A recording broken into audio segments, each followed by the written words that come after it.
ঈদ যাত্রায় বাড়তি ছুটি, কাউন্টারে উপচে পড়া ভিড়, ভেতরে জায়গা নেই, যাত্রীদের উপচে পড়া ভিড় প্রতিটি কাউন্টারেই।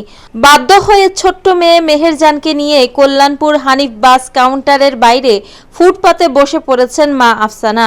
তবে এসব নিয়ে কোনো মাথা ব্যথা নেই তার। আফসানা বলেন, বাপের বাড়ি থেকে শ্বশুর বাড়ি সবার জন্য কেনাকাটা করেছি, এই অপেক্ষাটা মধুর যন্ত্রণার, কতক্ষণে ফিরবো বাড়ি।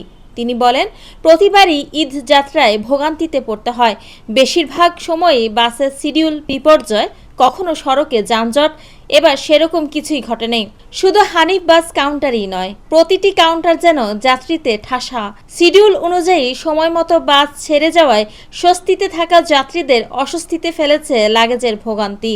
বেশিরভাগ কাউন্টারেই অধিকাংশ যাত্রীকে লাগেজ নিয়ে বাইরে অপেক্ষায় বসে থাকতে দেখা যায়।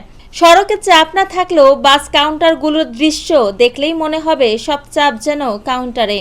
বসুন্ধরা এলাকায় বেসরকারি একটি প্রতিষ্ঠানে কাজ করেন চাঁপাইনবাবগঞ্জের শিবগঞ্জের 9 যুবক। দেশ ট্রাভেলসের রাত 11টার বাসের টিকিট কাটা তাদেরই একজন শরীফুল ইসলাম বলেন, যানজটের ভোগান্তি এড়াতে আগে রওনা দিলাম। 2 ঘন্টা আগে বাস কাউন্টার এসে পৌঁছেছি।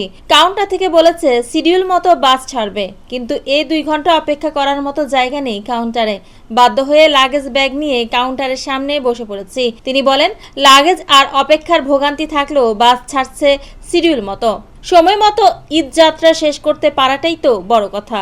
রাজশাহী চাঁপাইনবাবগঞ্জ রুটের দেশ ট্রাভেলসের কল্যাণপুর খাজা মার্কেট কাউন্টারের টিকিট বিক্রেতা খালিদ হাসান বলেন, গত 25 মার্চ চাপ ছিল সড়কে, আজ কোনো চাপ নেই, কিন্তু কাউন্টারে দেখেন যাত্রীদের ভিড়। এবার বাড়তি ছুটির আমেজে যাত্রীরা আগেই বাড়ি ফিরেছে।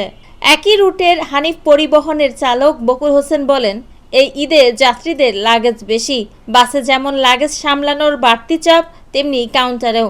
শ্যামলী কাউন্টারেও যাত্রীর গাড়ির চাপ দেখা গেছে। সেই চাপ সামলাতে কাউন্টারের বাইরেও চেয়ার পেতে বসে গন্তব্যের বাসের অপেক্ষা করছেন যাত্রীরা।